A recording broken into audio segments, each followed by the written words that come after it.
Koji je to najveći uspjeh Maroka u njihovoj fudbalskoj istoriji? Koga su Marokanci savladali sa rezultatom 13:1 i ko je najbolji fudbaler u istoriji ove zemlje? Saznajte u okviru današnje devetke. Dobar dan i dobrodošli.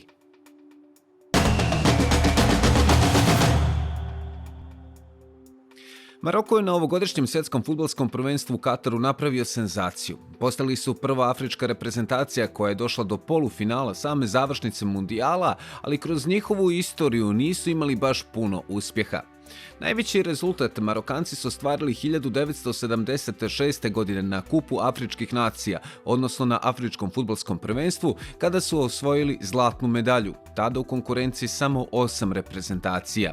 4 godine kasnije na istom takmičenju Maroko je osvojio srebrnu medalju, a 4 godine kasnije taj uspjeh nisu uspjeli da ponove.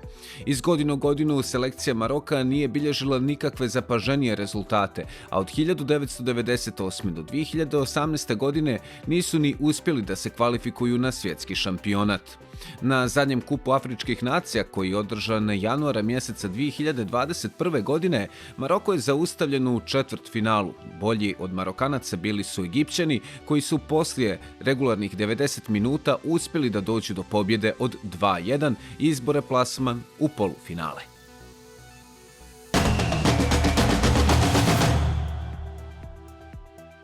Svoj prvi zvanični susret fudbalska reprezentacija Maroka odigrala je 1957. godine u Kazablanki protiv Iraka.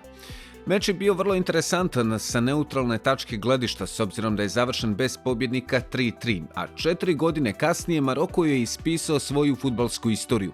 Naime, u prijateljskom meču u Kazablanki protiv Saudijske Arabije ova reprezentacija, koja je također bila dio iznenađenja na ovogodišnjem mundijalu, poražena je rezultatom 13:1.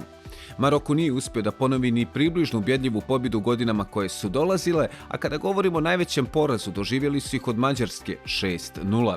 Maroko se može podičiti time da su i mnogo jače, kvalitetnije evropske i južnoameričke reprezentacije kroz svoju istoriju imale i ubjedljivije poraze od 6 golova razlike.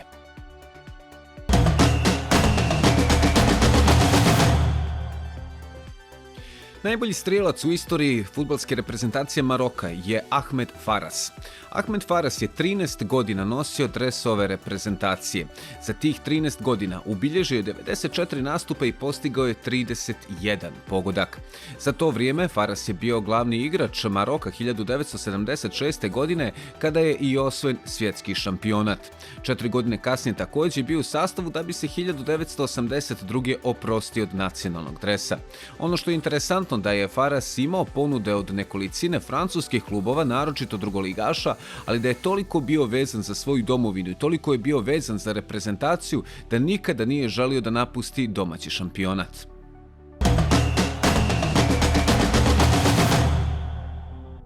I ovu devetku završavamo Meridijanovim specijalom svjetskog prvenstva u Kataru. U protekle 2 emisije govorili smo o specijalu reprezentacija koje su favoriti za osvajanje zlatne boginje. Maroko je, podsjetimo još jednom, prva afrička selekcija koja je došla do polufinala, a samim tim i specijal da će doći do finala je krajnje nevjerovatan. Pročešljajte dobro i sve ostale igre koje Meridian Bet sportske kladionice nude na utakmicu između Maroka i Francuske, kao što su početni udarac, veći broj kornera ili pak veći posjed lopte. Budite i sutra uz nas, jer ćemo predstavljati i posljednju učesnicu polufinala svjetskog šampionata u Kataru, a to je selekcija Francuske.